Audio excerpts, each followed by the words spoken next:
should have had that on.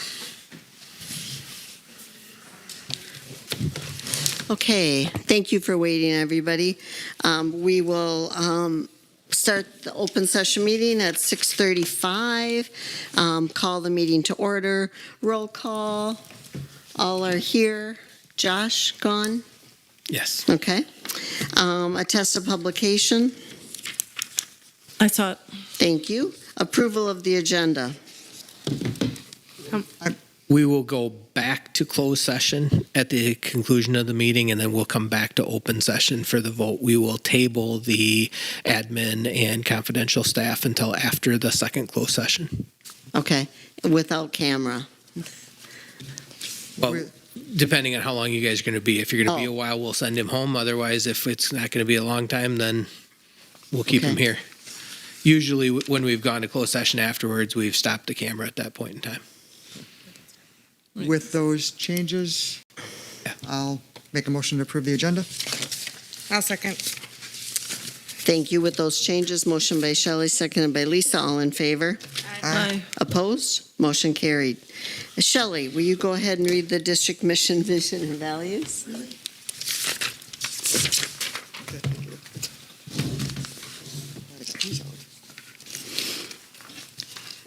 Bangor School District mission, vision, and value statements. Mission, Bangor Pride, a small school building big futures. Vision, an innovative small school community committed to building pathways to excellence and belonging for all. Values, student-centered, safety, opportunities for all, small class sizes, fiscally sustainable, foster community, continuous improvement, collaboration. Board of Education collective commitments. As a member of the Bangor School Board, I will be an active listener who is open-minded, respectful, inquisitive. Together with one collective voice, we are committed to forward thinking while strategically prioritizing for our students, staff, and community now and into the future. Thank you, Shelley. All right, approval of the minutes. Wait a minute. Public comment? Okay. Now, approval of the minutes from May 13th. I'll move to approve the minutes from the meeting held May 13th. Second. Motion by Joni, seconded by Kelly. All in favor? Aye. Opposed? Motion carried. So we have some special reports tonight. We're going to start off with, we've got some of our educators here. We're going to start off with Bangor ACP E48 plan. Hannah? Hello. Oh, hello. I'm Hannah Schultz. I am the school counselor, 612. I'm Brennan Burkhart, middle and high school business and informational technologies. And thank you for letting us come and talk to you guys tonight and present to you a little bit about our ACP and E4E plan. Thank you. So these two definitions are directly from the Wisconsin DPI website, kind of talking about the differentiation between the two. The E4E is the Education for Employment, which is the direct state mandate from Wisconsin that says K through 12, there needs to be plans for students, formal plans for whatever post-secondary options they have. And then that ACP that we refer to, that academic and career planning, is really that roadmap for different activities and events and things, which we'll talk about later on a little bit more, that get students to fulfill that mandate and to fulfill that requirement to have their plans ready for whatever they're doing afterwards. Thank you. This is a graphic that you'll often see, and the core intention of those four different areas is to shift the career planning from that like rigid one-time decision, like once you choose what you're interested in or you show an interest in something, then that's it. The ACP planning is really to kind of make it fluid and cyclical. Some schools kind of start with the know piece, so getting to know your interests, skills, learning about different careers as a freshman, and then the explore piece, so going more into pathways and different opportunities and activities as a sophomore, planning, joining different clubs, activities, getting involved in different things, so that senior year they can get ready to go. But it really is like that cycle, and so that's what we kind of want to do with our ACP plan is to provide those supports for students as they're working through those different areas to figure out that when they leave our doors, what they're going to be doing. So I'm just going to be talking a little bit about why ACP and E for E is important. One, it is required by the DPI for the school to have this as public, to be fully compliant with the DPI. We do work with CISA 4 and our partnership there. They help us to make sure all of our information in this plan was what the DPI is looking for. But then looking outside, why is it important for kids to explore careers? Because if they can explore careers before they leave our doors, then the likelihood that they know what they want to do with their life is exponential, and the studies have shown that. And with our motto being small schools building big futures, we looked at the graduate survey from the class of 2025, and roughly 40% of those students did not attend any form of education after leaving Bangor. They entered directly into the workforce. So if we can give them a chance to explore the workforce a little bit more before leaving, and just recognize that not all of our students are going to continue education. Thank you. Okay, so where we were or have been in the past, this is my 8 years. It says my 8th year in the district, or I just wrapped it up. And previously we have been non-compliant. So prior to COVID, which I feel like is kind of what we always say, when I first started that first year, we had a team. We went to workshops at CISA, kind of started putting together a scope and sequence for 612, what we wanted to do. And then COVID happened, and that all kind of across the state and a lot of districts in our area just kind of put a standstill on things. Once we kind of things started going back to normal, I went to workshops and attended workshops, but we didn't necessarily have a team, which meant that we had a missing and outdated plan, which did not have us being in compliance, and staff turnover and different people starting and coming and going, not being necessarily aware of what ACP was. So there has been a lot of good things that have been happening in the classrooms. Teachers have been doing different things. Our career communications class has been very important for kids. There's things that we've done that I've taken kids on different workshops and tours of things. So there is stuff that has been being done. It just has not been that formalized process, which we really need in order to meet that compliance goal. And so that is what we are wanting to move forward with now, really having students understand that why. Like, how are we connecting what we're doing in the classroom, whether it be academic or some of the other activities and things they're being exposed to, how that translates to when they're older and when they're not in our building anymore. So if we look at where we are at the end of the 2025 school year, rolling into the 2026, we do have a leadership team that focuses on ACP strictly. We meet monthly at our PD meetings. Just kind of this year's been establishing a framework of what do we want our kids to have when they leave. What opportunities do we want to offer to our kids? Which led to Hannah and I being approved for some summer curricular hours to continue that plan and how it's going to be implemented into the classroom. And then also some days, Hannah and I have worked at CISA along with some others, drafting up this Bangor ACP E for E plan that goes along with the state's model.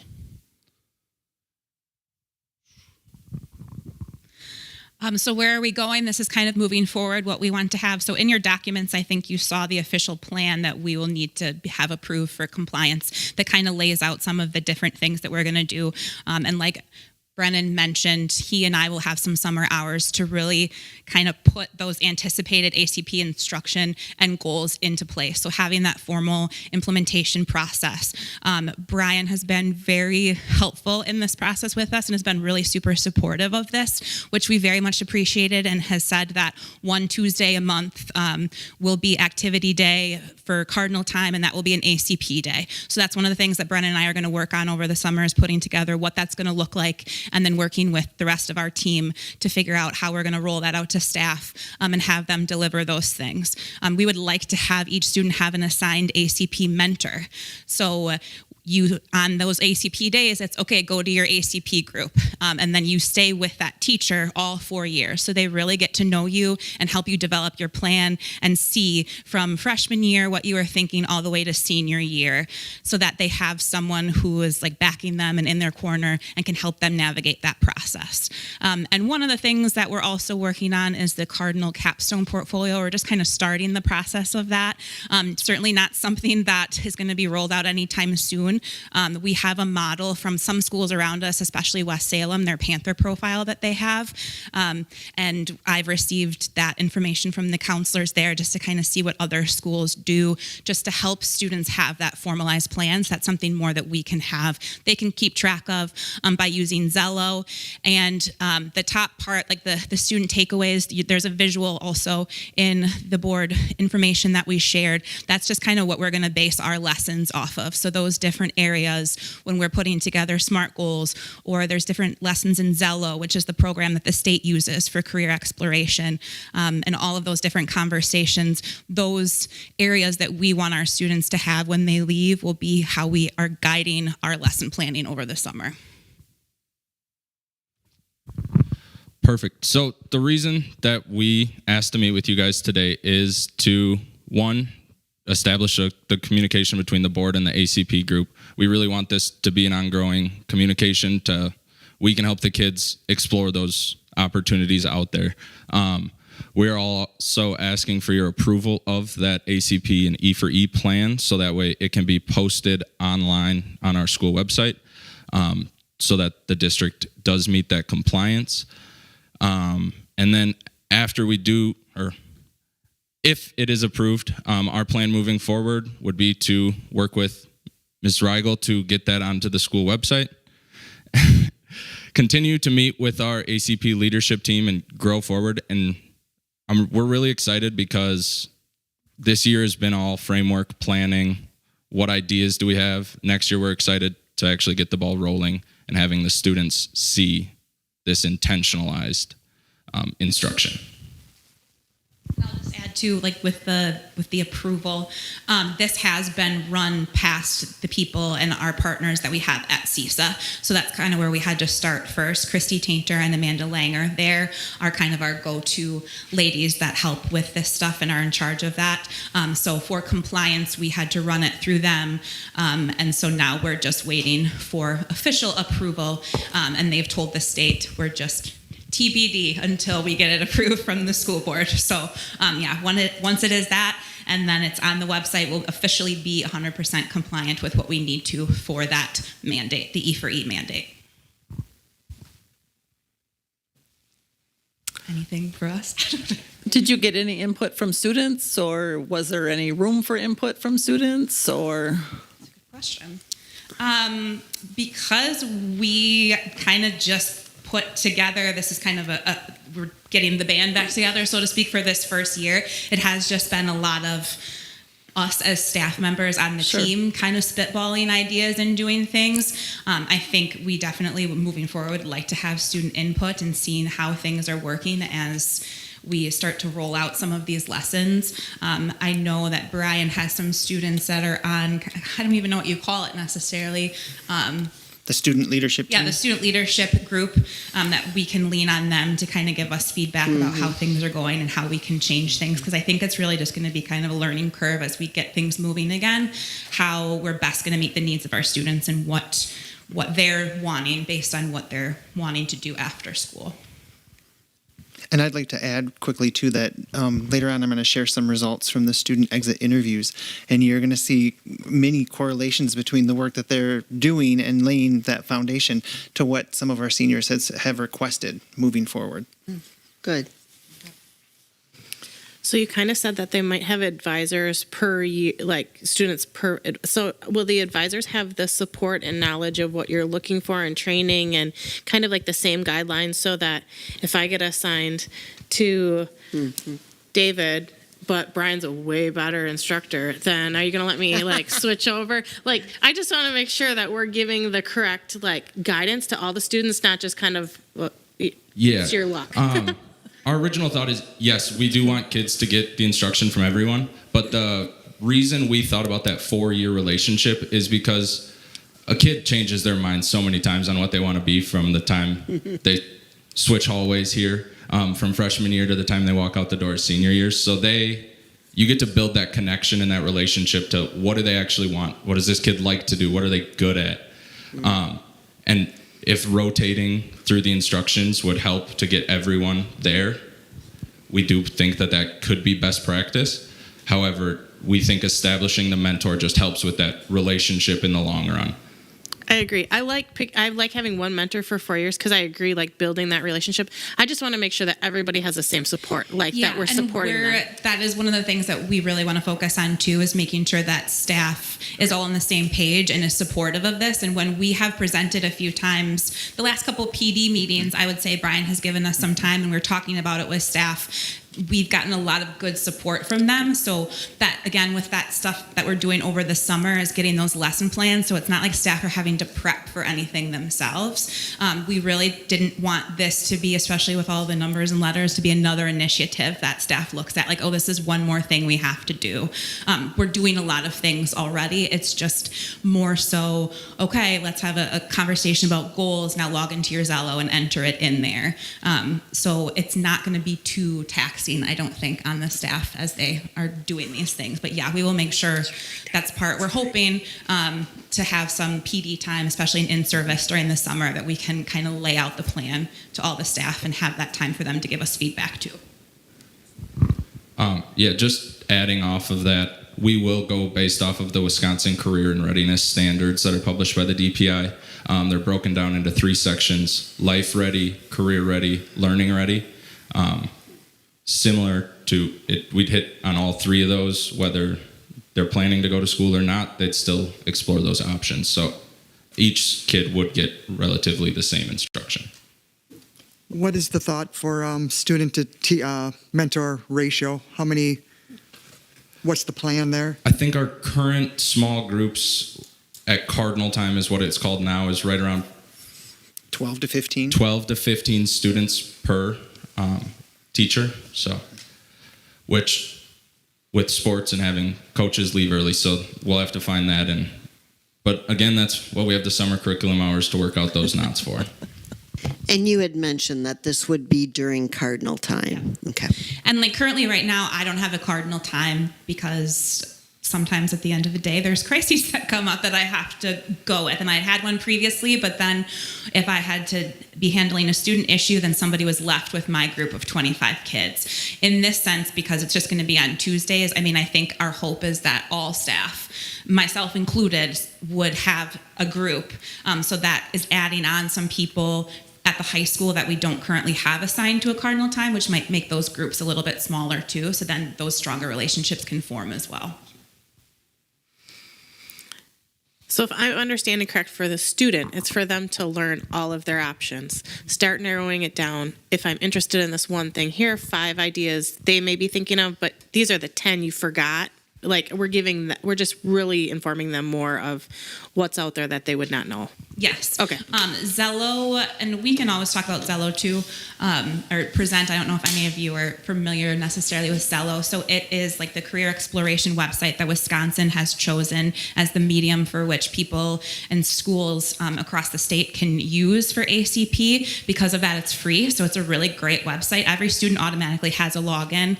I used it when I did my 8th grade careers class. Mr. Cook uses it in his career communications class. So there's different assessments on there. There's one that just talks about things you like, your interests. And then based on those interests, it assigns you different careers that might go along with that. You can look at your skills. There's all different kinds of things that students can do on there and save as their portfolio. So we're really going to use that, I think, as the basis for where students are keeping track of that information, just to kind of expand and explore what their options are. Because a lot of kids only know what they know or what their parents do or their relatives do, and there's just so much more out there. And so our hope is that with ACP and using Zello and other things, that their horizons will get expanded a little bit more than what they currently have been. And thinking too, I know I've talked to Mr. Luke about this, because technically it is a K-12 mandate. But, talking about careers is a little bit different for the little ones versus the seniors. So with hiring a new counselor, working with that person and making sure that even though it's not going to be as intensive down there, that some of those conversations are even being had down there as well. Actually, I just sent you an email about that. Oh, great. Like 2 minutes ago. Okay. Any other questions? Well, if there's no other questions, I will make a motion to approve the ACP E4E plan for the district as developed and presented by the ACP team. I'll second that. Motion by Lisa, seconded by Shelley. All in favor? Aye. Opposed? Motion carried. Thank you. Thank you very much. Thank you for the information. We'll keep you updated as things Please do. roll out. Thank you. All right, next we have target-based grading presentation.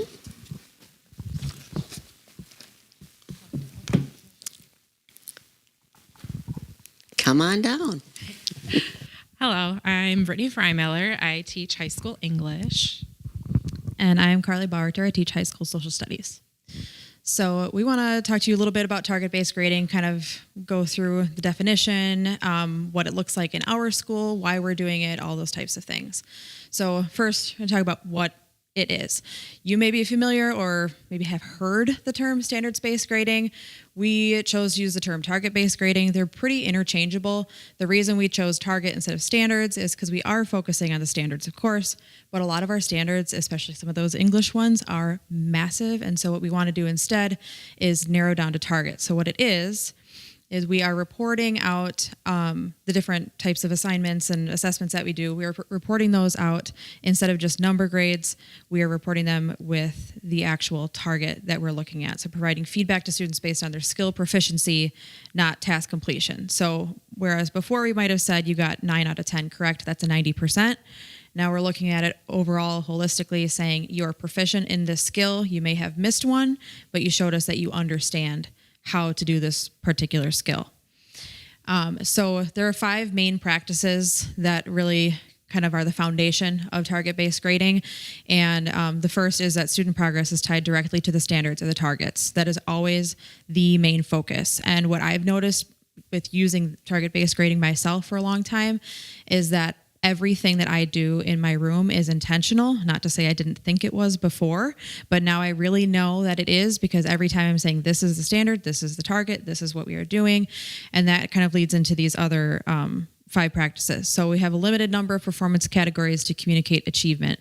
Instead of saying we have a 100-point scale, out of 100%, we have instead a 3-point scale where you can see as a student, this is what a 3 is, this is what a 2 is, a 1, and so on. And really it's showing you proficiency and all that. We'll show you an example of that in a second. Cognitive factors are separated from non-cognitive factors to represent achievement. So we're not grading behaviors. We're not grading on anything that has anything other than a connection to that main target or standard that we are looking at. All of those other things are dealt with in other ways. There's also multiple attempts to master a standard. So if you're a student and you take this particular assessment, you don't do very well, then you do get the chance to reassess, because like we all do in the real world, you don't do something correctly, you want to try again and get it correct eventually. And then that last piece there is student reflection. So going back to that first one, student progress is tied directly to standards and targets. The students see what the target is. The students can see what proficiency on that target is, and they are able to tell you as a teacher, this is where I think I should score. I'm proficient or I'm approaching, and they really get a chance to reflect on that themselves and understand how they're doing on that skill, and not just how many they got correct on an assessment. So this is an example of the 3-point scale, a rubric that you might see. At the top, you'd have the learning target. We don't have one necessarily listed there, but there's a learning target. I can meet the learning target. The 3 proficient is what we have on the left side, because we generally read from left to right. We want the students to see this is what you need in order to show proficiency. And a 3 would show that they consistently meet that target. They do it independently. They can do it accurately. Do they do it 100% of the time? Maybe not, but they are showing proficiency, consistently able to show that they know how to do that skill. And then a 2 is, they're partially there. They're getting there. They might need some extra help. Maybe there are some errors. A 1 is developing, where they are kind of at the beginning stages of understanding. And then we have 0, which is insufficient evidence. Don't necessarily use this one a lot. Normally I'll put it in as missing and have the student, try that particular target again. But we do have some of those deadlines that come up, and that missing eventually becomes a 0 if they don't have it completed on time. And at the top there, I have 4 things that really, I guess, really show what this particular rubric is trying to show the students or the teachers or the parents or whoever's interested in looking at it. So it's a focus on proficiency again, not focused on how many you got right, but focus on how well you understand that skill. There are clear expectations. If I'm the student, if I'm the parent, if I'm the teacher, if I'm another teacher or co-teacher, I'm a sub, or whoever is looking at this particular rubric, they can see this is how you get a 3, and it's very clear. And I have heard that from teachers that work with us, with our students that have IEPs, for example, where they say it's really nice to see what a 3 is supposed to be versus just go through the worksheet and hopefully we get them all right. It's a more accurate representation of learning. Often if you go on a percentage basis, it's hard to tell what is really the difference between an 83% and an 87% and is one proficient or not, right? It's kind of an arbitrary number. In this case, we're looking at you're either approaching proficiency or you are proficient. And it aligns directly with those standards and targets. And generally when we have the target on there, we have what the actual standard is as well. So anybody who's looking at it can go and see this is what standard we're looking at. This is, how it connects to our state standards. I just wanted to add to this is like a really good foundation for a rubric. The type of assessment would determine what some of that criteria looks like, and then we would articulate that in the rubric for that particular assessment. So you might be looking at this language and thinking, well, that's pretty vague. The student consistently meets the learning target. Like, what does that mean? We can add more description about what that looks like on the particular assessment. This is just, like I said, a foundation, a baseline for us to understand while we're developing these rubrics. Like, proficient means consistent, independent, accurate, and then we articulate to students more specifically what that looks like for the task. All right, so why are we trying to kind of focus more on target-based grading? Why don't we just do things the way we've been doing them? I have up here our mission and vision, which you should be very familiar with. And I put specifically 5 of the values that we have because those 5 values connect very closely to target-based grading. So first of all, it's student-centered, right? We're focusing on the students, not just in general, but individual students, right? Making sure that those students are able to succeed in all of the standards that we are trying to get them to succeed in all of their different classes that they're doing. That leads right into opportunities for all, right? We want all of our students to succeed. So not just the students who are maybe our general population, but other students who may struggle in their classes, they can still meet that same level of rigor on the different assessments that we have because the criteria are clear to them and they know how to get to that endpoint. The small class sizes, I know that kind of looks at, the teacher and student ratio, but my thinking in putting this one in here is that you're really able to, I guess, connect much closer to each individual student versus just saying, again, you got this many right. You are able to communicate clearly to that student. This is what you're learning, where you are in your learning right now. And it works really well for student conferencing when you're trying to show them like, this is where I think you are, or where do you think you are? And they're able to articulate that. Continuous improvement, both for our students and ourselves as teachers. This is an example of one of those things that has been proven by research to be beneficial to for our students and our communities in general. This is another example of continuous improvement. And then collaboration, using a standard type of rubric like this or target-based grading like this really helps us as a staff make sure that we are consistent on those expectations. Like you were asking about, ACP, for example, if they had one advisor versus another, how do we make sure things are consistent? And this is an example of that. Not only that, we can collaborate with the students themselves on their learning, we can collaborate with the parents as well on their learning, and everybody can have a really good understanding of where that student is at any given point in any of their classes that are using target-based grading. All right, so I have a bunch of different things here, but I wanted to at least give you these snippets here. But research, like I mentioned, has shown that target-based grading is beneficial for students, for teachers, and other stakeholders. So basically, it's moving that idea of learning as just, let me see how many I can get correct, or I just need a couple more points, to this is what I am understanding, this is where I am on this skill, this is how this skill is going to benefit me in the future, just a better understanding. And the first few bullet points talk about achievement and how it does benefit student achievement. It also does help students at all different levels, not just your advanced students, not just general population, all different students. It also creates that, or provides that clarity of those expectations, communication between all different stakeholders. And I even have that last little bullet point there where it says teaching practice becomes more purposeful and rigorous. Teachers are already teaching these standards. However, when you start to connect it to target-based grading, you start to connect it to those rubrics, eventually you become more and more and more intentional. And not only that, but the students see that intentionality and they really start to understand why it's important that they do the different tasks that we were asking them to do. And they're not pushing back. They don't think it's busy work. They understand there's an end goal in mind.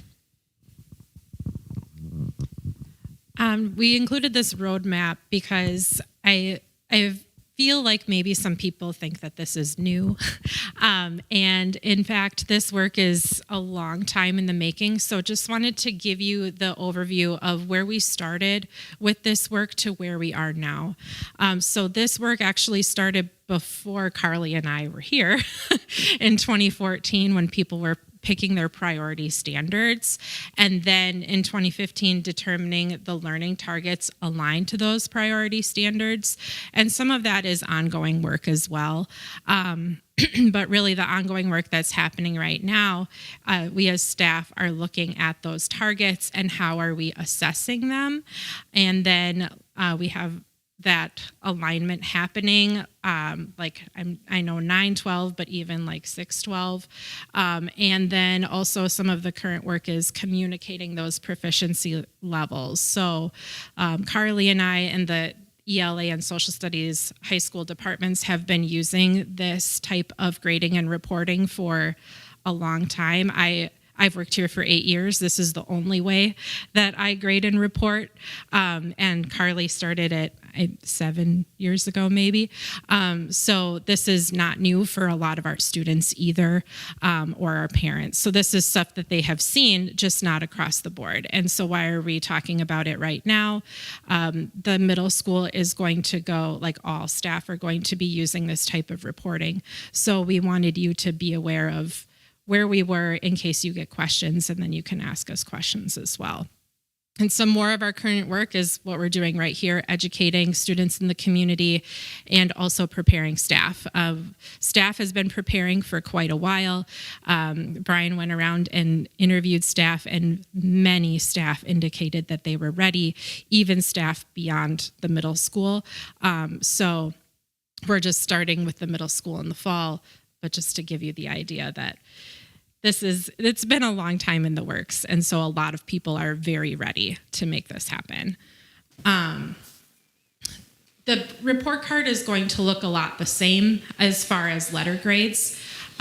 What might look a little bit different is the way that that's reported out, and that is with those number scores versus like percentage scores, or like 8 out of 10 points, for example. So just wanted to include just a snippet of like what my grade book looks like. This is a screenshot of actually my final exam for English 9. So there were 2 parts to this exam. But what I've done here is I put in the different learning targets that I was assessing on the exam. And so I can very clearly see, this is just 2 students, obviously, But I can see where some deficiencies are and where some proficiencies are. I can see that, like these two students, they're proficient in verb tense, they're proficient in identifying adjectives, but the subject-verb agreement target probably needs some more work, and I can tell you that's true across the entire class, even though I only included these two students.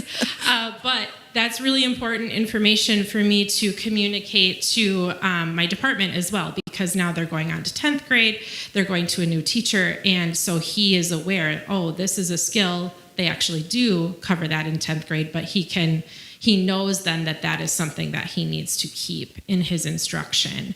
Whereas when it comes to like identifying adjectives and identifying adverbs, they don't have to spend a lot of time instructing on that because students have already shown proficiency. It might just be a quick review before we move on to other skills related to those things. Also, this is what it looks like on the student end. So you can see the two categories for that final exam. I had a grammar test and then a theme analysis, which was related to reading skills. Like those are two of the like ELOs that I have for English 9. So students can see overall how they did on those individual like categories, I guess you could say. And then they can also see, like if this were not a final exam, if this were a different kind of assessment and they needed to be pulled in for more instruction, they could see, oh, well, I'm going to have to do more preparation with subject-verb agreement like the top student. I'm going to have to do more preparation with subject-verb agreement and classes of verbs, but I'm not going to have to reassess on verb tense because I am proficient in that skill. So it is very clear to the students as well on the skills that they need some more work in. And it's also, like I said, a real quick snapshot for me as the teacher so that I can see who I need to pull in for more instruction too. So I know that was a lot of information, but questions that you have for us? So right now, a teacher can choose either this or traditional? That's what we've been doing, yes. The middle school, and maybe I should defer to Brian here, but do you want to take over? Yep, and so part of what the work we've been doing in Guiding Coalition is what direction do we want to take as a staff. And part of going into this year, they knew that having those learning targets established, that was one of the criteria to complete. And then moving forward, that coming next fall, the middle school would start to implement this system. For high school, we were thinking it would take about 2 years. So going into this school year, Guiding Coalition will be working with the teachers to find out, okay, are we ready sooner than that? Because when I talk to all the teachers, really it's less than those on a hand of who are still kind of iffy or unsure or need some extra training. So then part of the work is to provide that training to make sure that they have the time, the tools that are necessary so that they feel successful with this. Well, I would say our staff is pretty lucky because there's some districts that said, hey, it's this. And now you have to do both. We're going to do a year where you're going to do it both ways. And that was a lot of work. So, but I can definitely see your example where you talked about your student moving up to the next grade and how the next teacher could really see kind of what needed. I mean, I can definitely see the advantage in that situation. Yes, thank you for those examples at the end. That really put it into, to understand it a lot better. Welcome. Sometimes it helps just see the concrete. Like this is literally what it looks it's like. perfect examples because you're doing it. You both are, so thank you. So, go ahead, Tina. I was just going to ask, I 100% don't understand it. To me, a test is a test. You get it right or you get it wrong. I get it. You can guess and get a bunch right and get lucky one day. But can you help me understand better? So in my mind, if you get it right, your grade should, that should be your grade.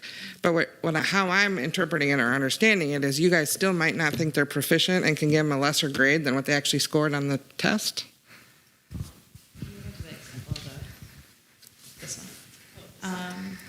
Okay, so when they score, okay, sorry, let me restart. We're looking at this particular test. Like you said, you have the grammar test and then the theme analysis and everything. Those are separated out. This is all still technically the final right here. And each of those different targets underneath grammar test, for example, there are 6 of them. That test might be broken down into 6 different parts. And so what we're looking at is, subject verb agreement. We have a certain, number of tasks that they have to do on that particular test. And if they show proficiency, if they get all of those correct, they're going to get a 3. So it's not saying that if they get them all right, they're going to be less than proficient in that particular skill. That's why in subject verb agreement, that first student has a 1, the second student has a 2, because that first student is just developing, they're just kind of starting to understand that skill. That second student is approaching proficiency, but they're not quite there. But on those other ones that are 3s, they understand them completely and you can move on. And not even just from one class to another, like you had mentioned, from moving from 9th grade to 10th grade, for example. If I'm looking at an assessment from the beginning of my semester, I can see that students generally really do well on the skill. So I have 2 choices. I can focus on the skills that they are not so proficient in, which is a good way to go. Or I could also work on making that particular skill that they are proficient in more rigorous, so they kind of understand it at a higher level.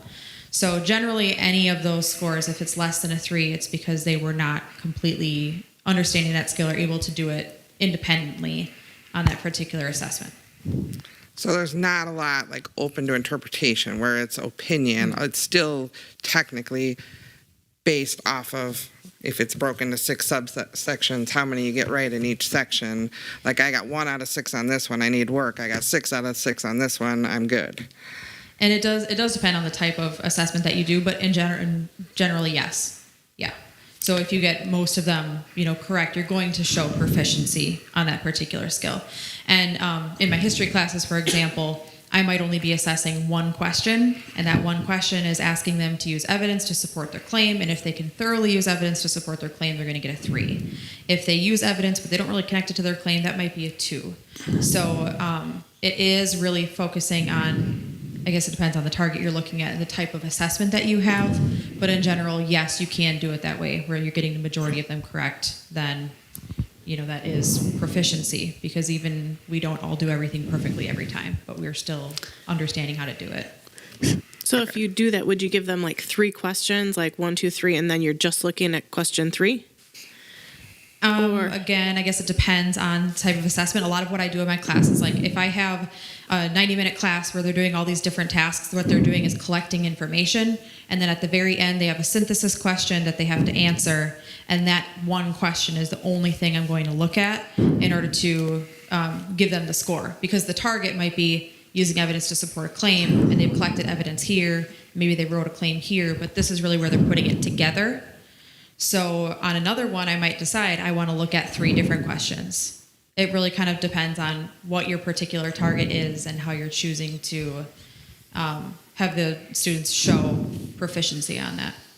I think the reason I ask is because it's just the clear and concise things for the students. Like, I mean, we can do an assessment and we can say what we want them to learn, but they might not even know what they're learning. So my question is, do the students understand what is being asked of them? So like if I'm taking a test, like the standard test, 10 questions, if I get all 10 right, I'm like, ooh, I got 100. Great, right? I learned what I needed to learn.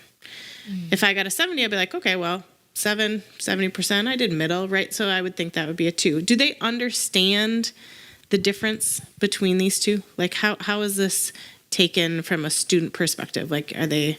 You mean like, do they understand the difference between target-based versus... Do they understand that, and do they understand the expectations that that you're looking for in these classes? Like I would hate for them to have 8 classes and 8 different expectations, I guess. Mm-hmm. Like I want to make sure that what we're doing is very clear and it's consistent. Like I don't want to make it harder for them, and it just seems harder for me to take this all in depending on how one person is requesting it, I guess. In my experience, at least, I feel like students understand better what they're supposed to do.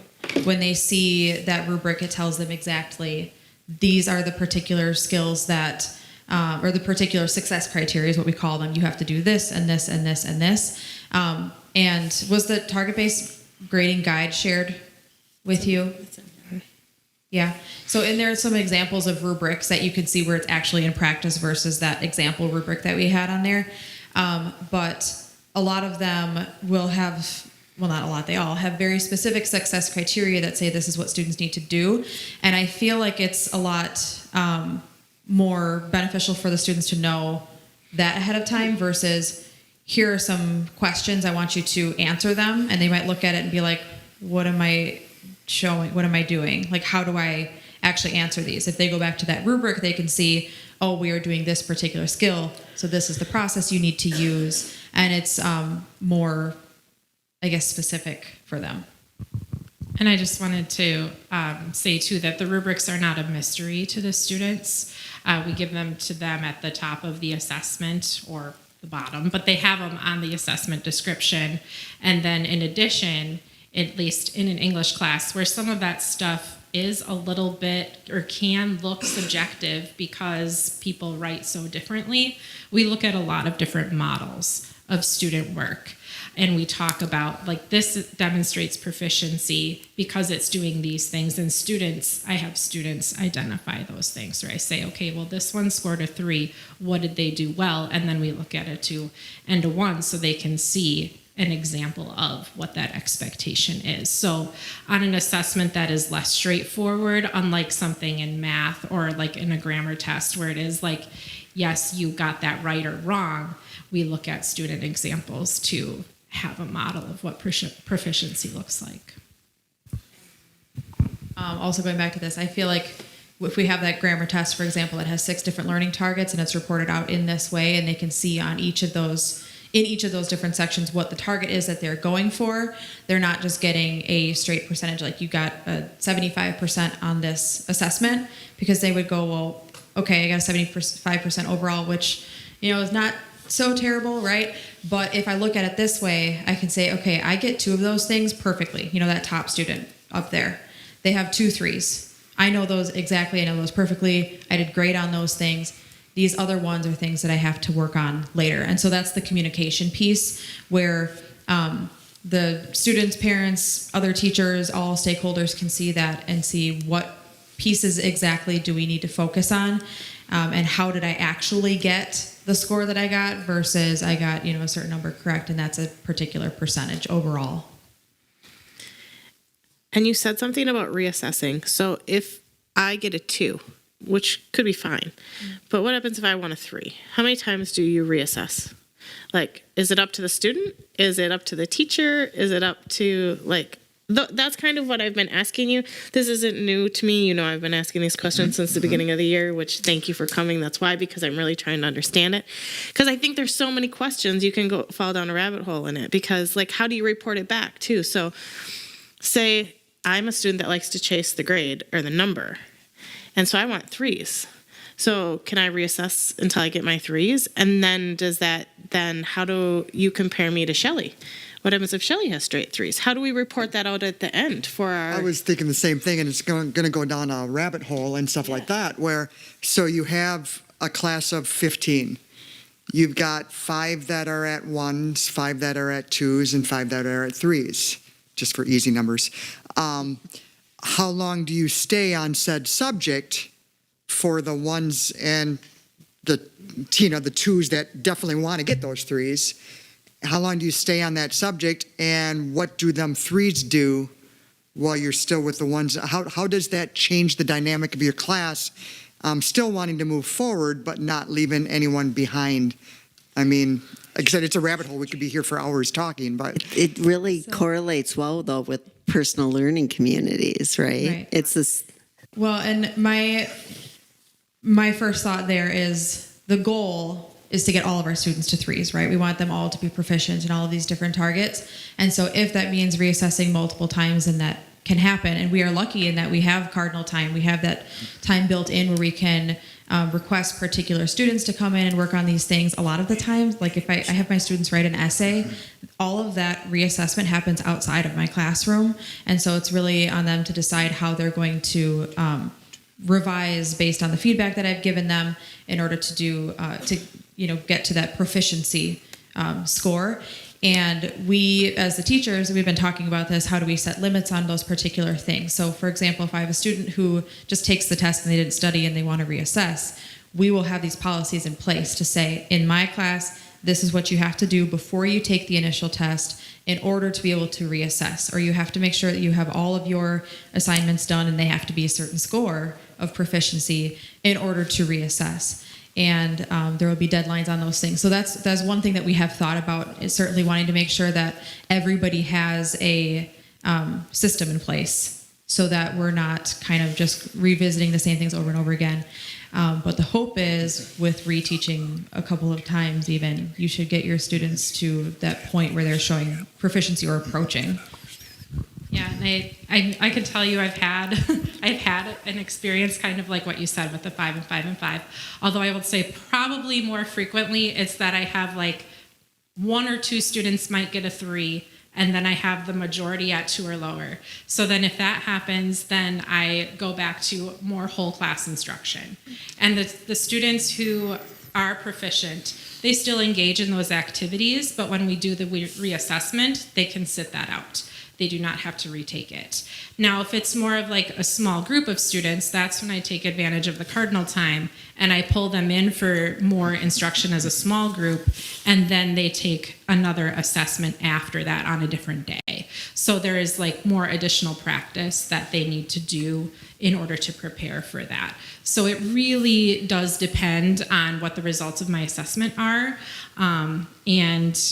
Yeah, I implement my instruction then based on that data. And something that is a little more like a project or an essay, that becomes a lot more individual, where I'm talking with the student one-on-one, I'm asking them, what did they think of my feedback? How can I clarify things? And then they're making revisions more independently and then resubmitting that, or sometimes scheduling a time with me to come and give a presentation again, or something like that. So again, we're really grateful for that cardinal time, because that allows us a lot of flexibility for those more like individualized learning opportunities, like you were saying. So think of it too as like levels. So tier 1, we look at universal instruction. What we're shooting for is at least 80% of the class to get the material, to understand it. So if we're all of a sudden getting feedback where students are not, they're getting 1s and 2s, then that really pinpoints that within universal instruction, we didn't do what we needed to do to get them prepared. So all of a sudden, if we're hitting that 80% threshold, so that other 20%, that's where we bring cardinal time in. So then we're doing those small groups, or requesting those kids to come in to do reteaching, modeling, and doing those lessons to make sure that they're making that jump to proficiency.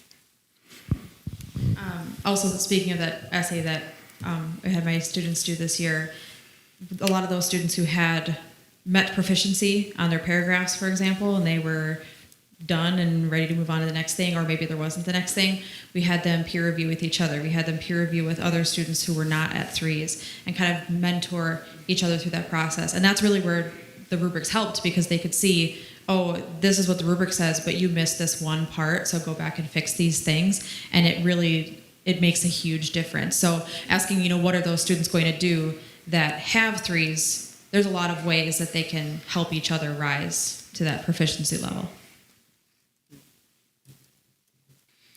Do you know what the average is for grading right now in the high school and middle school? Is it like 50-50, 70-30? Like, how are we grading right now on average? Like, is there... How many are using this versus not using this? I'm not sure. Because Well, there are quite a few. English, social studies use it. 4 of us in the high school, right? Yeah. PE, some of those teachers are comfortable with it. Yeah. I know that there are also some of the middle school and high school teachers that have been using the 3-point scale. They've just been using it differently. So they haven't been reporting it in the same way that we have been, like this, but they are using that scale already. They're already using rubrics. So it'll just for them be a matter of putting in the numbers versus points or whatever they were doing before. So in high school, it's just 4 currently? 4 that are doing it in this manner using that grading scale. And how do we report this out at the end? So how do you, have we come up to a conclusion there? Because I'm really concerned about that. Yep. So through Guiding Coalition, one of the things we talked about is, do we use basically that target-based aspect of JMC? Because there's two parts to it. There's either what you guys are used to right now, the traditional, or there's the back end. We could use both if we would like. And through discussions with what we did is we did a Zoom with West Salem just to kind of get their perspective, and they used both. And knowing that this is a big jump, and there's going to be a learning curve, and that we have to do some education with the parents within the community. I mean, it'd be best if we just kept it to what we're familiar with. And that's the best part of this, is it's kind of like this hybrid system where we keep JMC the way it is, and what you see up here with that reporting is exactly what the students see right now. The only thing that's changing is instead of saying 10 out of 25, it's out of 3. So all those categories are the same. So then they went through the PD at the end of the year and demonstrated to staff members how would we input it, and people were really comfortable because we're really not changing anything. We're just changing the titles of what we're putting in for the grades. Instead of just worksheet 1.7, it's learning how to fill in the blank. That's exactly what I was going to say. There are assignments that, it is chapter 2 test or chapter 2 review, and you get a 7 out of 10, so it's a 70%. And that's how you look at your child's, reporting on and say, okay, it was I have no idea what was in chapter 2. I have no idea what was in that review. I know they got 7 out of 10. That's a C. I know what that is because that's what I grew up doing. When you're looking at this and you're looking at verb tense, you can say, oh, God, I'd have to think about that, how that works for me, right? Oh, but they're getting a 3 out of 3, so they're understanding that, so that's good. This is probably a whole lot more descriptive as far as what they are learning versus what scores they are getting through task completion, which is kind of where you guys started with this conversation. So when you retest, so if you do poorly in a subsection, do you retest the entire test or just the subsection? Just the section you need to reassess.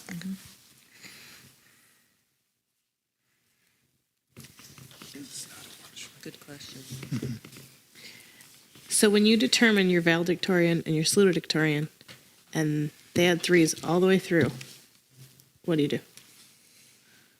It's in the handbook. It tells you exactly what the time is. Yeah, I don't like steps that to- end part of this. That's why I had the question. I was going to say, I read that. Because I think with the percentages, it was easier, right? There was more room for variables. I mean, if we have Or no, am I wrong? 5 students that all get 3s for 4 I don't during all think we're 4 ever going to years, get there. I'm just saying if you have mean, that's someone an running, or how close incredible are we? problem. How many times have we been close and we've been waiting to figure it out? Then what happens? Say they got 3s. They were at a tie their senior year and they come in and they both get 3s. Then what do we do? Well, we have a follow process there 'cause right now. That has me concerned. What's that, Brian? Yeah, we have a process laid out within the the handbook now. Hannah, when was the last time they had used that process? Last year. Well, and I think, not that I'm presenting on this or not, but I mean, the 3 is the way, because for me, to be honest, I still need a grade on a transcript. When I'm submitting transcripts to colleges or to jobs, I still need to see the grade. So it is going to be reported out that way, still on report cards on the transcript. There's back end work on JMC because, like right now, the teachers that are using it, if they get a 2, it translates to a certain percentage, so it equates to an A+ or whatever it may be. So I mean, we have a lot of kids right now that had all A+ in a class except for one class, and then that's where that differentiation comes in, if that makes sense. So if you get a 9 out of a 10 on a test and a 10 out of a 10 on a test, they could both score 3, even though one did better than the other. I think that's kind of where Tina's headed with this too. But they would both be A+. Right. Well, A 9 out of 10 and a 10 out of 10 are both A+. Yeah, but the percentage I is think- different. And that's just on an individual assessment, which is a little different from looking no, at An valedictorian. A, sorry. But, I mean, really, if they're showing proficiency, that's the goal. Like, we want them to be proficient in the skill. And so it is a little bit moving away from you did better than I did, which is not the goal of why we're here anyway. We want students to get proficient in the skill. So there is in the target-based grading guide a map or a layout, I guess, chart of what the 3-point scale equates to in JMC, and also the GPA is on there too, isn't it? Mm-hmm. Yeah, so you can see that in the target-based grading guide. We just didn't put it on this slideshow. So, just so I'm clear, how much of the grading is open to interpretation? Like not, right or wrong test score. Is there any of it open to interpretation? I just don't want to go down that rabbit hole with parents or, you gave my son this because you don't like him, but you gave this boy that because, he's my star Right. student. None of it? All of that should not be a part of the grade at all, which is the point of the rubrics, to have the success criteria so that we can say you did this and this and this, you demonstrated proficiency, period.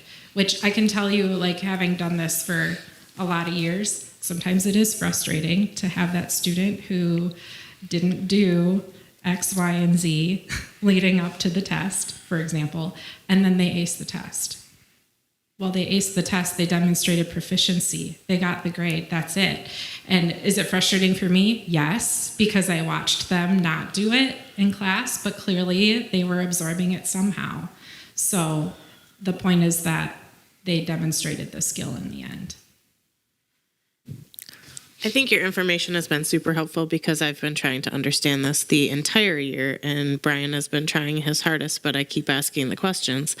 So you've been doing it for years, and when you have your conferences every year, the parents are understanding it, right? They're not questioning it, they're seeing it. On occasion, I will have a parent who asks a question, and typically what I'll do then is go through kind of like I did with you. I'll pull up a specific rubric, and I'll say, see how this rubric lays out the specific targets. Now I can pull up how their kid did on that assessment. And I can say, like I'm thinking of one of my writing rubrics, for example.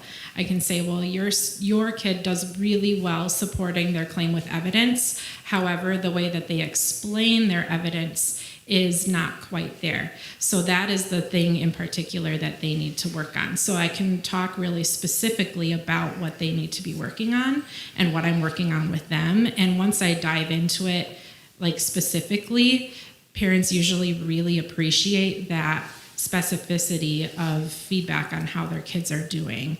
I haven't had a parent, I guess, continue to argue with me after that point.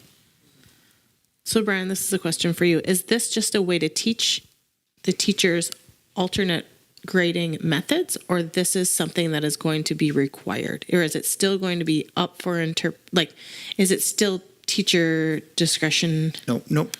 With the middle school this upcoming fall, we're going to put it into place. We're going to then monitor, evaluate, reflect as we move forward. I think a lot of districts have already gone to it. I mean, there's a number of them that already have. I don't think it's new by any means. State convention, not last year, but the year before, multiple sessions, people like you presenting what they're doing in their schools. And that was, a year and a half ago. And we are fortunate that there are several in our area. Like we talked about how we Zoomed with West Salem. La Crosse is doing it. Like we have lots of resources who are doing it as well, so we can bounce ideas back and forth and get some mentorship in that way if we have questions. I appreciate you had mentioned it earlier, you teach with intention. It sounds like you test with intention. I mean, it all collaborates together, which really makes your job easier in the end. Like, oh, well, what was that question not even helpful? So I appreciate that, your thinking process about that intention. And that's what it is about. Education is quick. You think, oh, they're here for 8 hours, but that 8 hours goes really quick with all the things that they need to learn. So thank you. Mm-hmm. Any other questions, comments, thoughts? All right. Thank you. Thank you very much. We're only at number 6 on the agenda.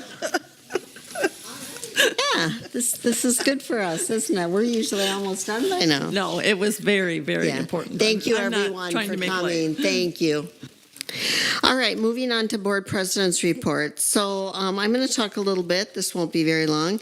The La Crosse County School Board collaboration. So there's 5 schools in La Crosse County, 5 public schools, and the presidents have decided to gather, discuss some things, what's going on in the school, what works for your school, what works for our school, so on and so forth.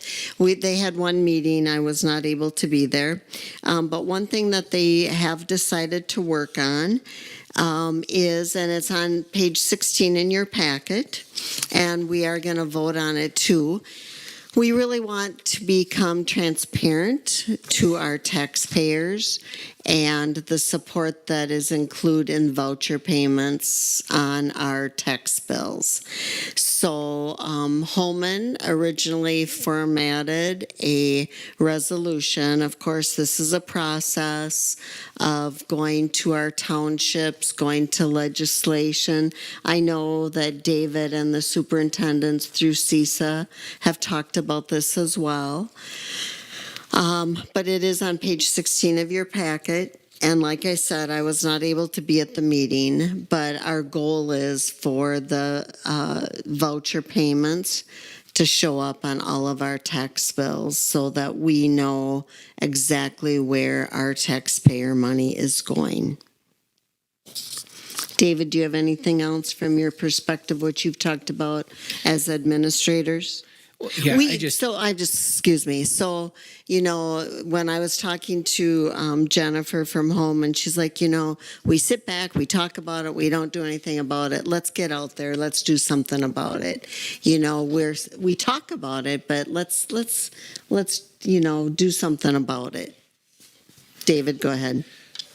I would say even as short earlier this fall when we met with legislatures at CISA 4, the legislators didn't fully understand how much money was going to the private schools that is going on tax bills as being charged by the public schools, and you know the public schools are I guess taking credit on that tax bill for collecting those dollars, but then those dollars don't come to us; they go directly to the private schools.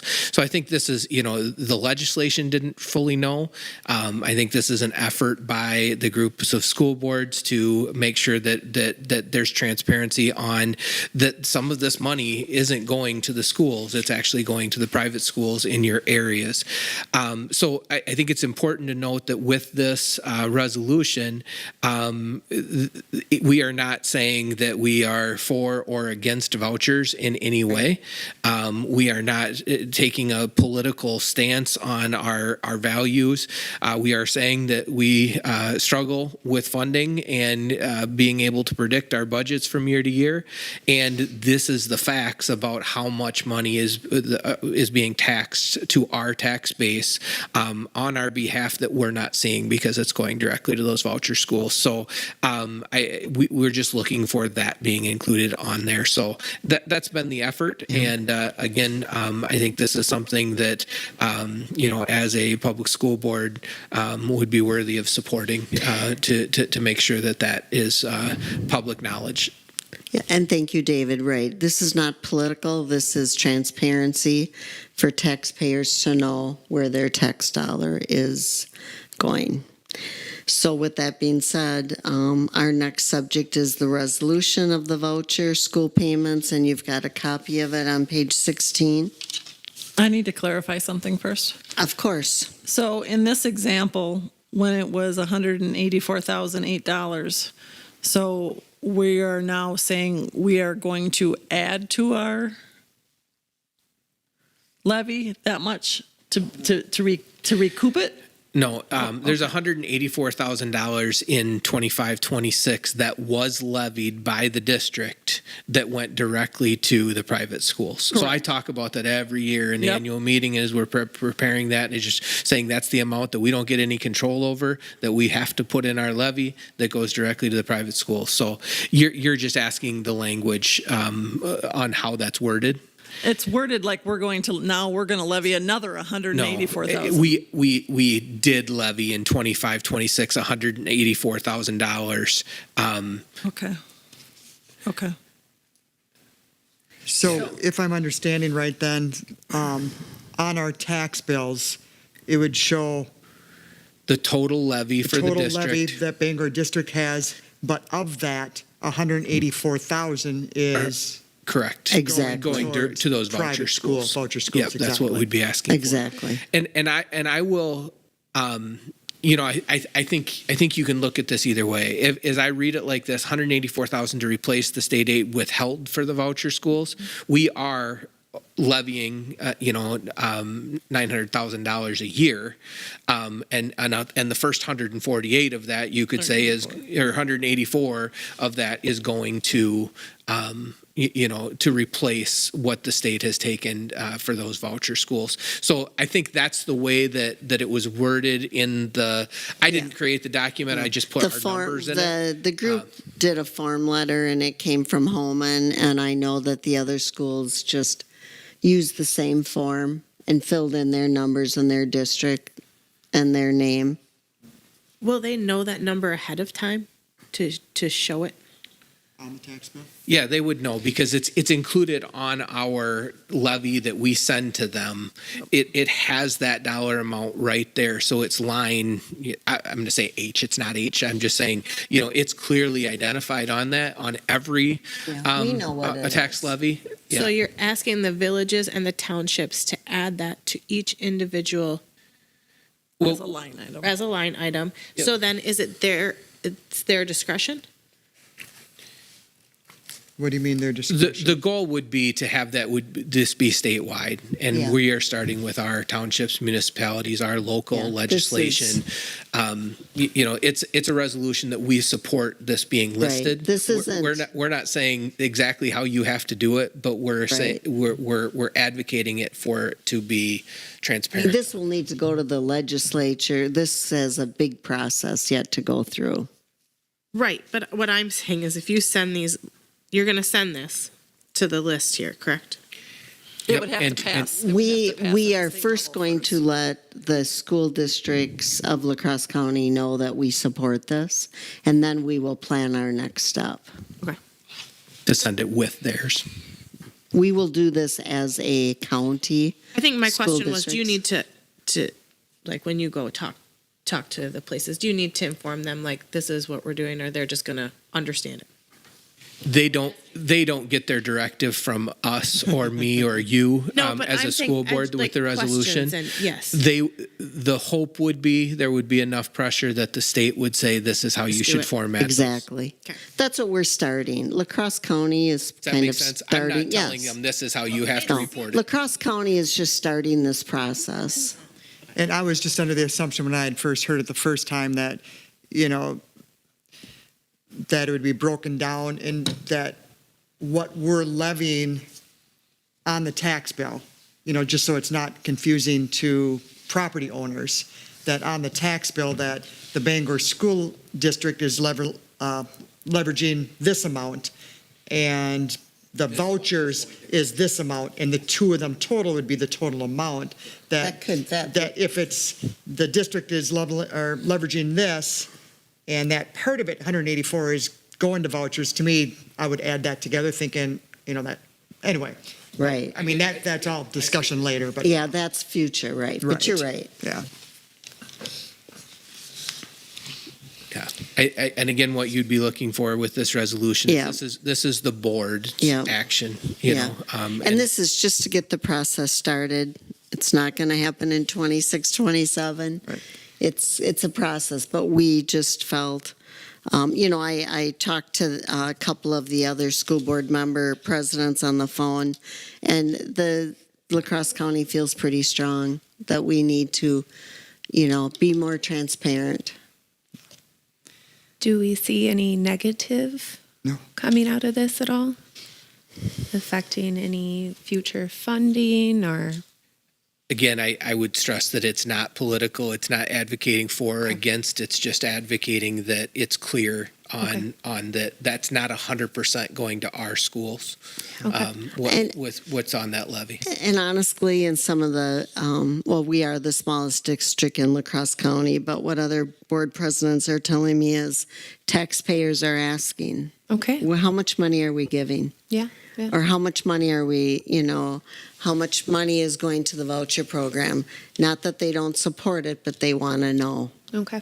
which is fair. It's Oh, a fair absolutely. question. Okay. If there's no other, I was just going to say, I believe that number is 6 million in La Crosse County last year. that's unreal. If there's no other questions, I'll make a motion to adopt the attached resolution regarding support for including the voucher payment on the tax bills. Second. Motion by Joni, motion by Shelley, seconded by Joni. All in favor? Aye. Opposed? Motion carried. Thank you. All right, committee report. And I will keep you all updated on any meetings that we do have and what our discussion is, and keep you updated with the process. All right, no committee reports, district financials, financial documents. Yeah, I just had a couple questions on those that I think I was able to answer.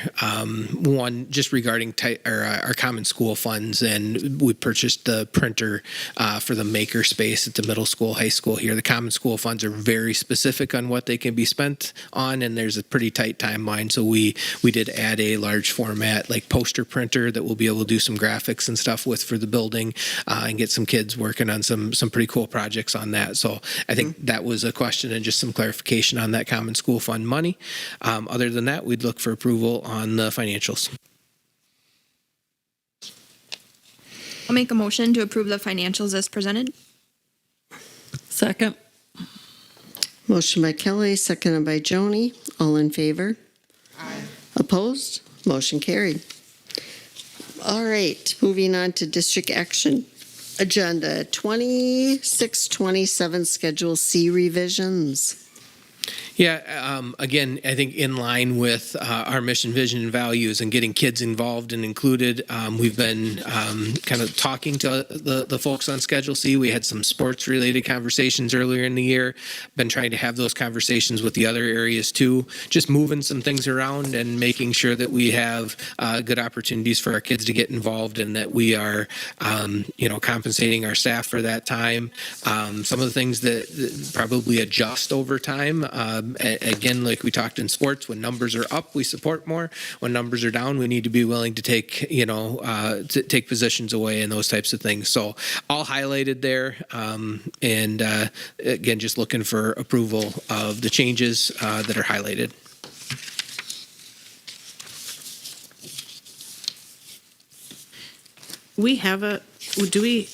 So if we have this on here and we don't have a team, I'm assuming it just moves on. Like, do we have a Battle of the Books high school? We do. We have a middle school, but we have Yep, a high school we now? do. Yep. Okay.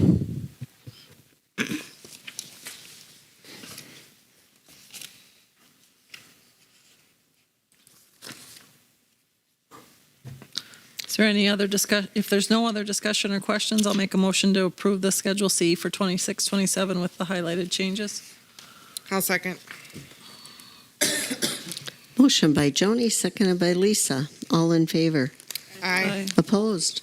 Motion carried. Thank you.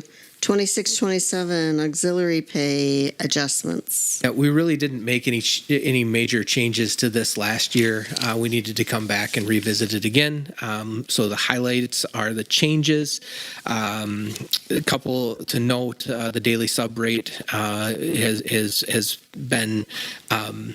Is outpaced, I guess, by other districts right now. So trying to get that back to where it needs to be.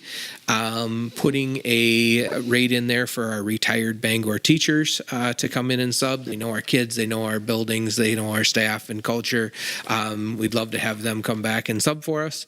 Long-term rate, it has been a long-standing procedure. It's in the handbook, but just putting that in there so we have perspective on what that looks like. So it's just a a change from that direction. And the rest just some adjustments. Those overload pays have not changed in a while. We continue to use those very, very sparingly. But when we do use them, we want to make sure there's some value there for our staff. And summer school we have not addressed in a few years, so $1 on those as well. And that would go into effect for this summer.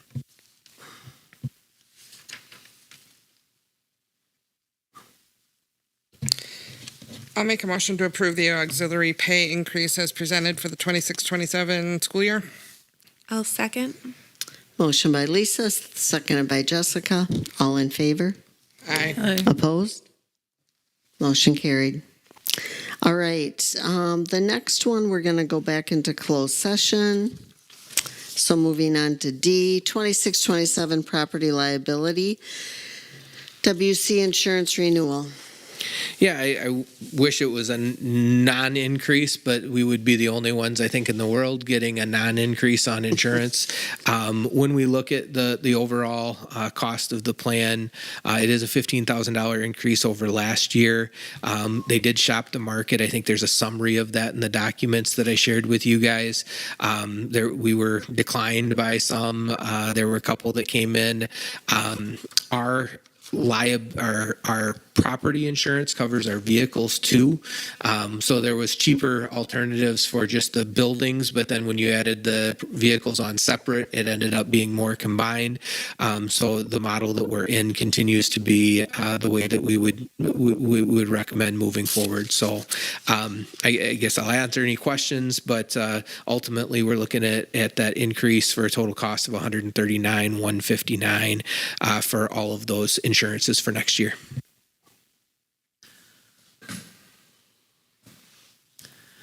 As much as I hate to see it increase, I was actually surprised it wasn't more. Right, that's what I said too.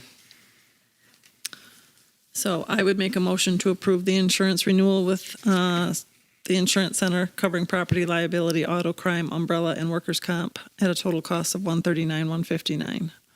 I'll second that. Motion by Joni, seconded by Shelley. All in favor? Aye. Opposed? Motion carried. Thank you. All right, resolution authorizing the transfer of funds.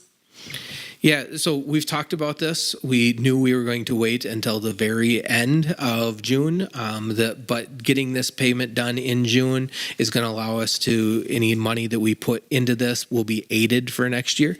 So the timing of this is intentional. Again, it's not new news to you guys. Again, we have over-levied the last 2 years. I think it's important to note that we've over-levied the last 2 years, still dropped the mill rate, and because we've doing this with 2 years of money built up. If you look, there are some costs associated with the defeasance, and there are districts that will over levy by a little bit every year and then pay for the defeasance every year.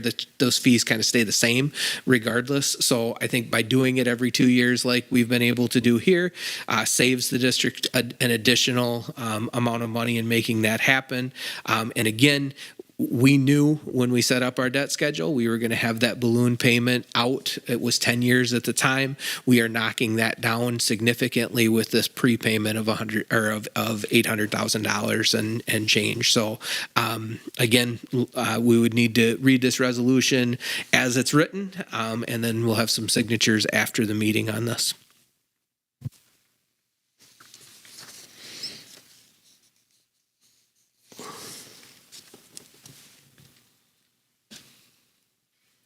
So the resolution authorizing the transfer of funds, the establishment of an escrow account with respect to the defeasance of a certain of the general obligation promissory notes dated March 5th, 2024. So I'll second that. Motion by Joni, or motion by Shelley, seconded by Joni. All in favor? Aye. Opposed? Motion carried. Thank you. Purchase of softball batting kit. Yeah, so last month when we approved the work that Dirt Monkey will be doing over on the fields, the part of that was prepping an area for a batting cage for softball. I was able to communicate with the booster club. They had a pretty good day at sectional track, is what I understand, and they are going to fully purchase the $7,350 batting cage, and then the district will install it down there so that our softball field will also have that batting cage. So just a huge thank you to the Booster Club for that. Some of the original numbers when we did it was just a search for batting cages were closer to 16,000. The relationship with Chippewa Valley Sporting Goods, who we'd be buying this for, they came through with a great number on we believe a high quality product, and looking forward to getting that in and having it ready for next season. And you know where this is going to go? The exact location we will get laid out, but it's going to be away from the softball diamond towards the taller grass there, behind the home side, the first base sideline. So you had said you'd like to walk over there. Yeah, I just want to know location, especially with the drainage and all that. Yep. Yeah, we want to get to the higher ground, closer to the road. Yep. I just want to say that every chance I get, I tell everybody how lucky we are to have the booster club that we have. So I don't want that to go unnoticed. It's incredible. So I'll make a motion to approve the purchase of an outdoor batting cage to be for the softball field at a cost of $7,350 plus installation. Second. Motion by Joni, seconded by Kelly. All in favor? Aye. Opposed? Motion carried. And I want to officially make a thank you to the Booster Club for the continuous support of our students and their involvement at school and with all these activities. It does make a difference. I see it in second level education. Students that are involved with the school do much better in college, and sports is a team, and it's really important. So thank you to the Booster Club. All right. Personnel, Dr. Brockup, resignation of second shift custodian. Yeah, so Amanda Boswell had been with us for a little over a year, really did a great job. I think enjoyed the time that she was here, found a job in an area that she was certified for coming out of college or coming out of a program. So we wish her the best in her future endeavors, and hopefully we'll have a hire for you for next month to replace that position. I'll make a motion to approve the resignation of second shift custodian Amanda Boswell, effective at the end of her shift on June 3rd, 2026. I'll second. Motion by Lisa, seconded by Jessica. All in favor? Aye. Opposed? Motion carried. Hire of an elementary physical education teacher. We're going to let Mr. Luke talk about his Mr. hire. Luke. I'm here. Good. All right. Yeah, good evening. So, yeah, we hired a teacher. And I guess the first thing that I would say is that once again, Bangor is able to attract applicants. We had 19 applicants, which I just talked to a friend of mine yesterday in DeSoto, and he's pretty amazed by that. That's nothing against DeSoto, but if you talk to people statewide, getting 19 applicants is pretty darn good. So we were pleased by that. We interviewed 7 in our first round. It was as difficult as I've had since I've been here, for sure. We decided to do a second interview with 4 of those. 1 backed out, so we ended up doing a second interview with 3, and it was super tight. We couldn't have gone wrong. So we ended up hiring Jason Arts, and he's a graduate of Eau Claire.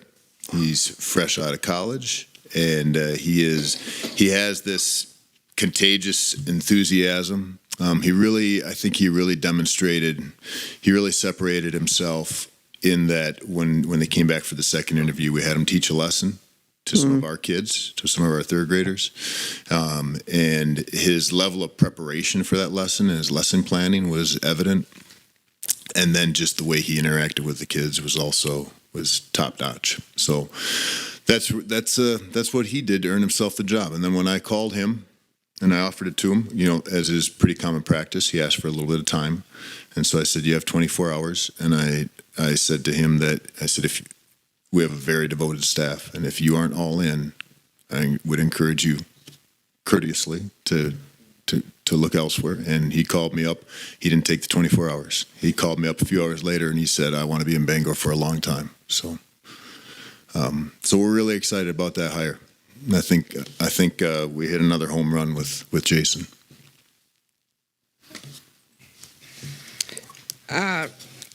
When I saw this hire, I have to just tell this a little bit here, but it's kind of dating myself.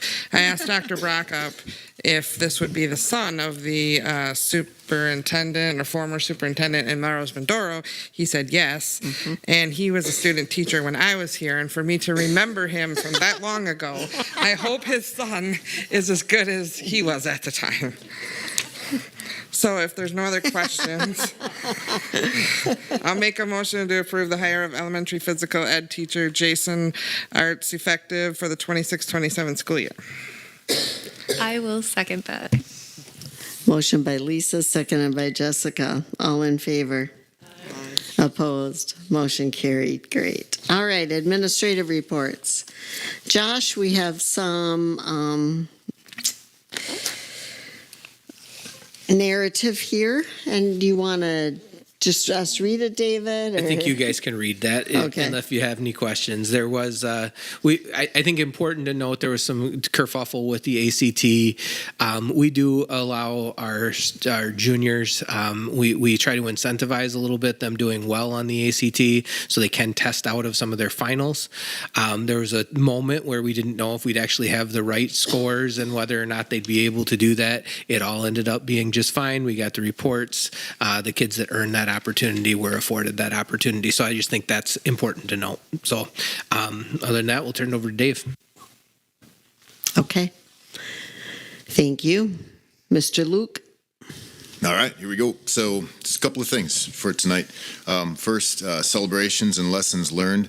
I was looking at what Brian had. I think you're going to hear something similar to that with from him. But, I sent out and again, I think Brian did the same thing we had talked about. It just sent out a survey to staff, just asking, what are, in general in the school, what are, I'll call them activities, initiatives that we did that we would like to see continue from staff, and then what are initiatives that you'd like to see modified, which could be maybe adding some, deleting, or truly modifying. And then I also gave them a chance. I asked the same question about, it was really it's a pretty simple question. What did Dave do that you would like to see Dave continue? And what did Dave do that you would like to see change? And so just giving staff a chance to give me that feedback. And not just me, but also with the school in general. So there's a lot to celebrate. And of course, there are also lessons learned moving forward. Summer school. So we had our summer school meeting this morning with the teachers. We start next Monday and we're ready to rock. So here we go. Guidance counselor position. So as you know, we had a resignation from Matt Jacobson at the last meeting, last school board meeting, and next Monday, we will be interviewing 3 applicants for that position. So not 19, but we have some good applicants. So we're excited about that. And then finally, the leadership teams. I just wanted to make a quick note. They met on our leadership teams, both high school and middle school, high school, and elementary school. We met on June 3rd, which was our last day of school, in the afternoon. It was half day of school. So we met in the afternoon, got an awful lot accomplished. I know we had my team leaders met after that with me, and there was some great discussion. I was really encouraged, not surprised, but encouraged by the discussions that we had. We will be having our next meeting with some of the leadership teams on June 24th for a half day after summer school, and then also on June 25th after summer school. And those will be from our social emotional learning team. They're calling themselves the Cardinal Way, kind of after the team up here. and so all things behavior, really, and social emotional learning is what that team is devoted to. The leaders from that team will be meeting, and of course I'll be there as well. And then also our guiding coalition is meeting on those 2 days, and they're going to be tackling I'll be meeting with the leader from the Guiding Coalition next week, and we're gonna really dig into analysis of last year's report card, state report card, and then we'll be doing that as a team, an entire team, on the 24th and possibly into the 25th. We'll also be looking heavily at our into-reading from this year. We had the teachers really analyze, like, what are some of the deficiencies. That's our new reading curriculum that you've obviously heard so much about. Where are some gaps from with that curriculum that maybe where it might not be covering our standards that we need to have covered. And then also very important is vertical alignment. So that in April, the teachers got together and they had some, from grade to grade, had some vertical alignment issues, so we can ascertain where are some of the gaps in the curriculum from second grade to third grade, for example, and up and down the line, and make sure that we're filling in those gaps for next year. So that's that. Any questions on any of that? All right, thank you. Thank you, Mr. Luke. Mr. Wopat. All right, so the first topic that I want to bring up is I called it looking back and looking forward, because part of this is, I mean, I have to thank you guys because you took a risk on me. And let's be real, it's this concept of you chose someone who's transitioning from the classroom into an administrative position. And let me tell you, the learning curve this past year was huge. I don't think I've done more reflecting over this in the past 10 months in my entire career. And not only just the successes, but even the challenges, and let's be real, like even some of the mistakes that I've made along the way this year. It's interesting because I started the year out and everyone was like, oh, it's a smaller school than Anna and it's smaller than Holman, and so you're going to get to know everyone. And so my goal was to learn every kid's name by December. And I printed out, took their profile pictures with their names, and I would walk around at lunch and I would go through and I would try to identify them. And then after a while, I would just figure out, okay, now these are the kids that sit at this table. And I didn't make it, but I tried. Because I think it's extremely important to be able to know kids by their name. And when we walk through the halls, just to be able to say, good morning, Tom, good morning, Sally. And so I've got the year ahead of me just to continue to work on it, and a whole new fresh of sixth graders coming up as well. I think going through this year, one of the biggest goals that I've had as well is just to identify the strengths of our staff members, and then to try to cultivate that and help propel the school forward as going into the next year. And then as I've interacted and met parents, to help them within that concept of that we're partners in making sure that we're providing the best we can for your child. Closing out this year, I've been asked quite a few, you survived. And I don't look at it as that concept of survival. I really look at it as, yeah, there's this sense of accomplishment. Like I made it. There's been a lot of growth over the year. But the key is the excitement that lies ahead. And so coming into this summer, knowing all the work that okay, this is the vision, this is part of continuing that movement forward, that I now have just 2 months to try to encapsulate as much as I can and accomplish, but then to also know that I get to start the next school year knowing the staff, knowing most of the students by their name, and just knowing where we're going as a school community. And so, we've introduced these new teams. We've got the mission, vision, values, the portrait of the graduate. And I just think the prospect of what I hope a year from now to be able to do this exact same thing is going to be powerful and instrumental. So to be continued in June of 2027. So the second thing that I wanted to share with you is the class of 2026, the exit interviews, calling them all in and just kind of taking them through quite a few questions. So I asked them, how do you feel? Do you feel that we prepared you well for your life after school? And 90 to 95% of the seniors described Bangor High School as saying pretty well, really well, or extremely well. And so I think we've done a really good job there. And so the question is, okay, so where are our seniors headed for next year? 20 of them are going on to post-secondary education. 18 of them are actually going to stay at a UW school within state. 14 are going to a technical school. 12 of them right down the road to TC, and 8 of them are going right into the workforce. So we've got a variety of kids that we're working with. When I asked them what did we do well at, they said focusing on career and real-world learning. And so then, of course, to dig further through that, to say, okay, but how? How did we do that?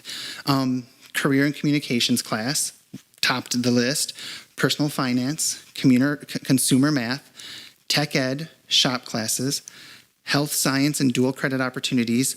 And then there's also that concept of the classes they identified were connected to their future careers.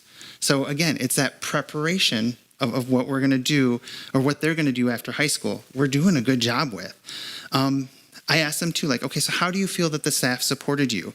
And overwhelmingly, that they felt that the staff did a great job at supporting them.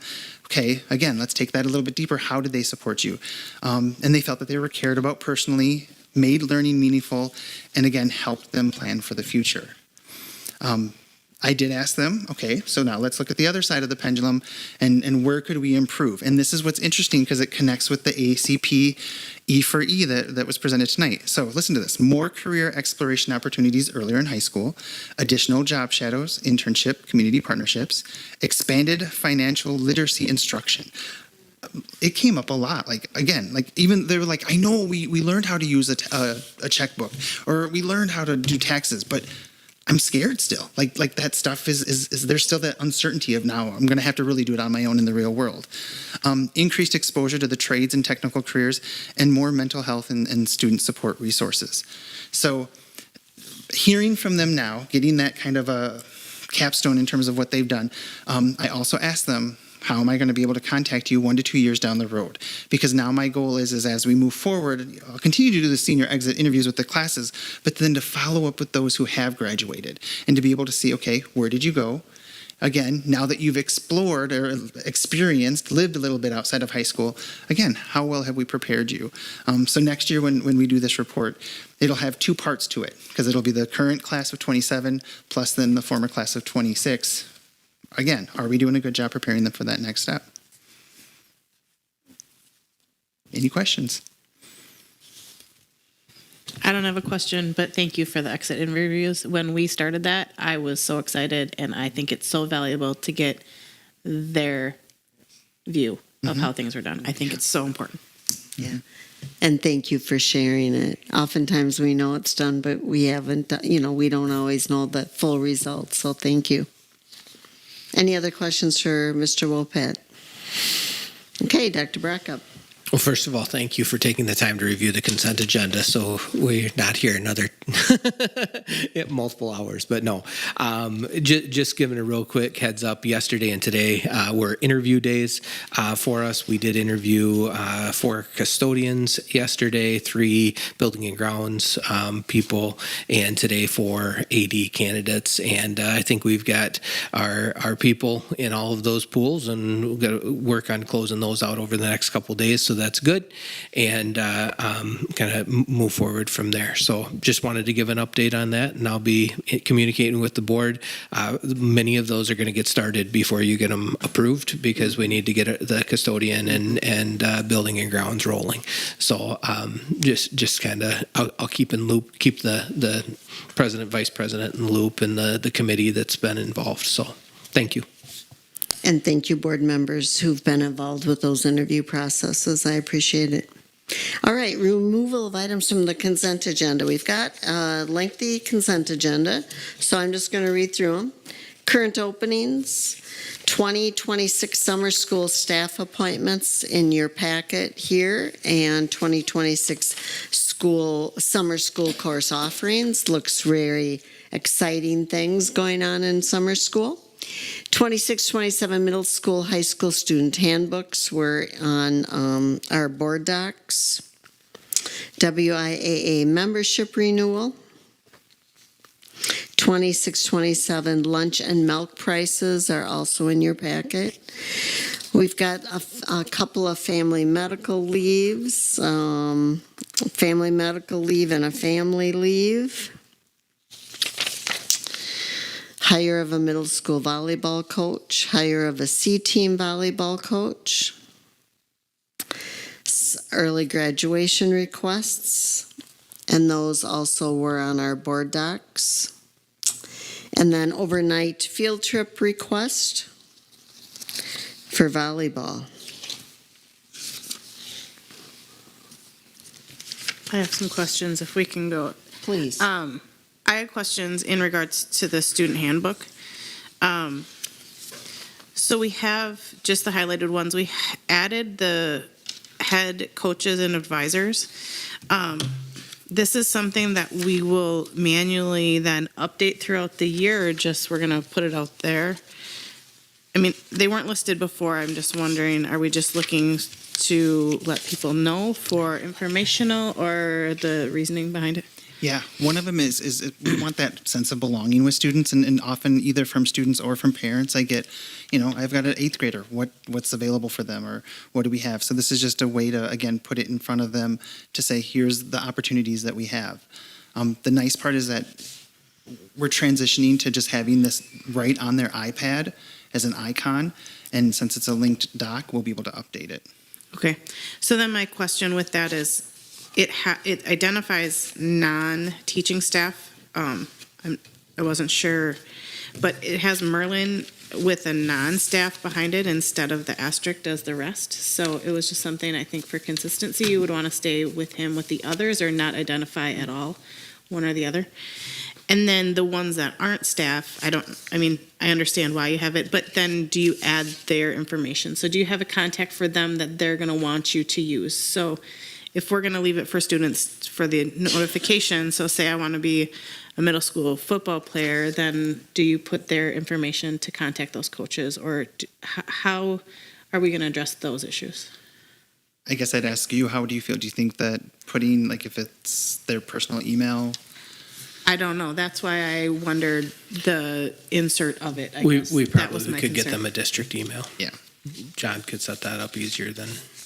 And maybe that's not something we want to go, or the route we want to go. I just wonder if we're putting a link for the other, maybe we don't put a link at all. Maybe we just put the name and then they can contact us or contact our AD. That may be the direction we want to go to. Mainly just wanted to address that Merlin's was different than the others. I'll get there, I promise. There were a lot of highlighted ones, and some of them are pretty basic being added.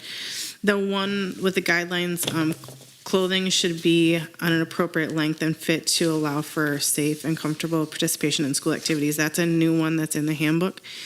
Is that something that we followed from our code, how that got added, and then where we established that appropriate length, fit, allow, like, the add of it, I guess?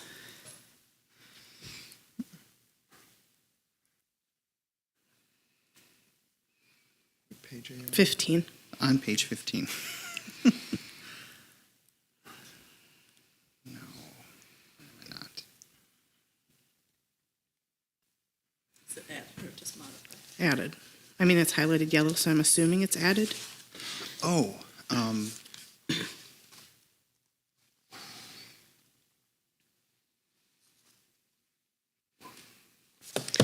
Because above, they have a it says clothing must be worn in a manner and appropriate covering the body, including the, and it gives a description. I just questioned.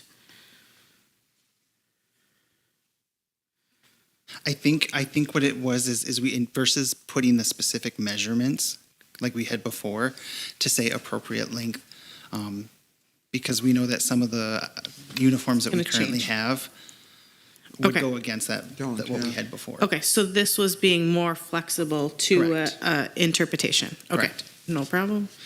That one was easy. There's one more, which it has to do with the valedictorian and salutatorian. We did not have this in there before, or we did not have anything. No. So we were just. There was discussion at the end of last school year with Yeah. 7 semesters. Yep, Yeah. with Mr. Mullenberg and I think because of how challenging it was at the end of last year, and the going back and forth, and we've already assigned scholarships and already done all those types of things. The practice among many schools is that it's after 7 semesters. So this was already in our handbook. All we're changing is the time frame. We never made it official. Yes, everything's in the handbook, but the time frame from 8 semesters to 7. I don't think we're going to have any kids that have worked that hard the whole time that are just going to say, well, I made it to valedictorian, I'm not going to do anything my 8th semester. Right, that's what we talked about. But, so this whole paragraph was in there prior. The only difference is it's the 7th semester versus the 8th semester. And then the guidelines are the same as what we've always been doing. Correct? No, it wasn't in there. I had to add this in based on that text that was shared. So that's what she's asking. We had that process in place somewhere, and it just wasn't in the document. Correct. And it was to be added to the handbook. Okay, so we've followed this process at 8 semesters. We're changing it to 7, but those were the requirements before to have the highest ACT, like to go down. I mean, I've already told David that if we get to a tiebreaker and we have to flip a coin or roll a dice, which I'm not in favor of at all, so I hope we never get to that. That was our standard before. That's what we went through. Okay. That was shared with me, yeah. That is my understanding. That process has always existed. It just wasn't in the handbook before. It's So always. Brian took that and put it into the handbook with the 7th semester change, which Rick talked about at length last year. And we actually, Rick and I both kind of thought we had it into the handbook last year, and for some reason it wasn't. So Just putting that getting language it in in there. Okay. And the academic integrity, that's just to be more clear and precise with all the AI things and laying it out for everybody to know, like, if you do this, this is your first offense, this is what's going to happen, just to be very specific so we can't say we didn't know. Correct. Okay. That's it for me. Thank you, Joni. If there's no other questions, I make a motion to approve the consent agenda. Second. Motion made by Shelley, seconded by Kelly. All in favor? Aye. Opposed? Motion carried. Thank you. All right, we will now adjourn to closed session. You do roll call? Do I have to do roll call, or there's some process? No?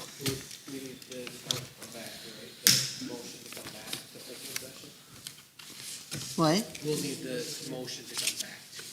Right. No, we need to make a motion to To go to closed. Closed, I yeah. know that, and I think it's a roll call. Roll call vote. vote. Always was Yeah. a roll call. So I need a motion, a first and a second, and then Right, I'll yeah. say Joni, Tina. Okay. We haven't done it for a while, but I make a motion to adjourn to closed session. Tina. Motion by motion by Shelley, seconded by Tina. Roll call, Joni, Aye. Tina, Aye. Shelley. Aye. Aye. Aye. Aye. All right, we will now go to closed session.